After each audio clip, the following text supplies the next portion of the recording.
Olá, vamos falar de riqueza. E quando a gente pensa nessa palavra, o que é que vem logo à mente? Dinheiro, não é?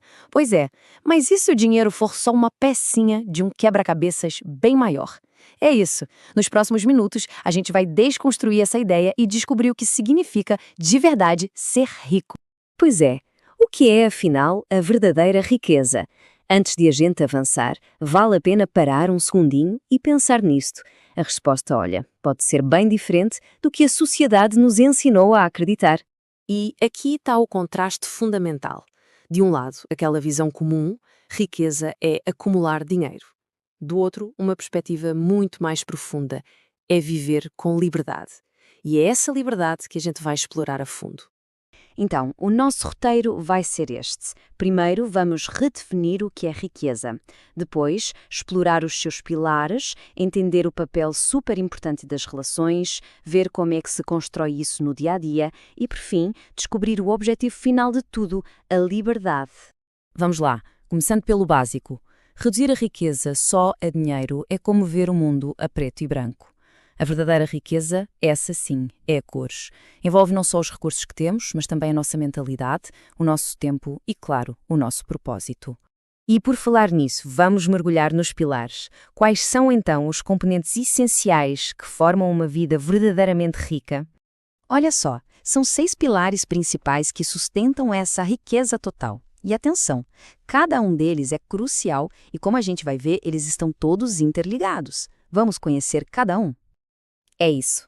Tudo começa aqui, na mente. A riqueza mental é a base de tudo, a fundação. É a diferença entre pensar, eu nunca vou ter dinheiro, e pensar, o que é que eu posso aprender para melhorar a minha situação? Os resultados financeiros, sabe, não são sorte. São a colheita de decisões que foram plantadas ao longo do tempo. Claro que sim, a riqueza material importa, e muito. Mas pensa bem, de que adianta um balde cheio se ele estiver todo furado? O ponto-chave aqui não é só ganhar dinheiro, mas saber como administrar, como gastar com intenção e, o mais importante de tudo, fazer com que ele trabalhe para nós. E agora chegamos a um dos ativos mais preciosos e muitas vezes mais subestimados: o tempo.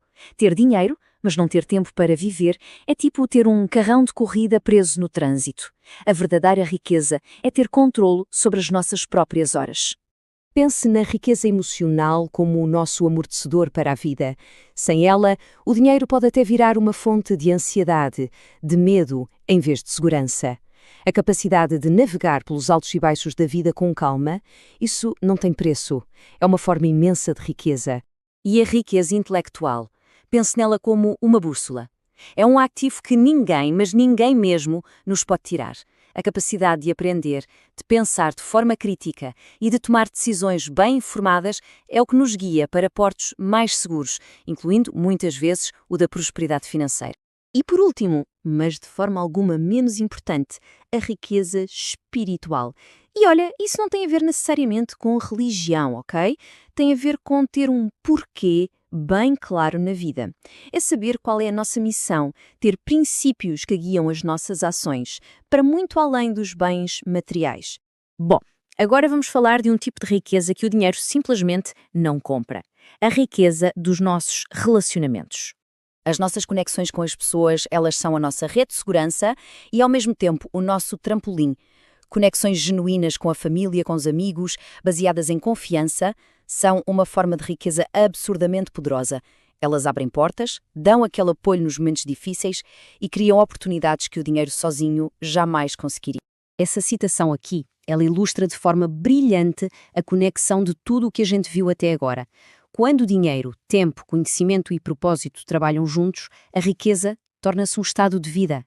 Percebe? Não se trata de ter só um desses pilares, é sobre fazer todos eles trabalharem em harmonia. E quando isso acontece, a riqueza deixa de ser um objetivo lá longe e passa a ser um estado de vida, aqui e agora.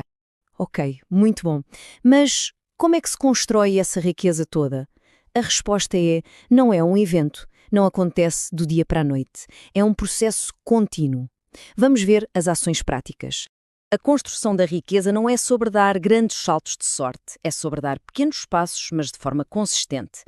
Gastar menos do que se ganha, investir com inteligência, evitar dívidas desnecessárias, sabe, parecem coisas simples, até óbvias, Mas a magia está na disciplina. Quando mantidas ao longo de anos, essas pequenas ações geram resultados, assim, extraordinários. Mas atenção, tem um ponto aqui que é crucial entender. Ser rico não significa ter uma vida sem problemas. Isso simplesmente não existe. Pessoas com todos esses pilares de riqueza bem sólidos também enfrentam crises, também têm desafios. A grande diferença não é a ausência da tempestade, mas sim a força do barco que se tem para enfrentá-la. A verdadeira riqueza nos dá a estabilidade e os recursos, sejam eles financeiros, emocionais ou mentais, para a gente poder navegar por essas crises sem naufragar. E tudo isso, todo esse processo, nos leva ao objetivo final, à grande recompensa de todo este esforço. E qual é ela? A resposta é essa: liberdade. A verdadeira riqueza é, no fim das contas, liberdade. É a síntese, a união de todos os pilares que a gente viu. É ter a autonomia para viver uma vida que está alinhada com os nossos valores, de fazer as nossas próprias escolhas e de seguir o nosso propósito sem estar acorrentada a obrigações que não queremos. E para a gente terminar, fica aqui uma pergunta para reflexão. Olhando para todos estes pilares, o mental, o material, o temporal, o emocional, o intelectual, o espiritual e o das relações, qual deles, neste momento, precisa de mais atenção? A resposta pode ser, quem sabe, o primeiro passo para uma vida verdadeiramente mais rica.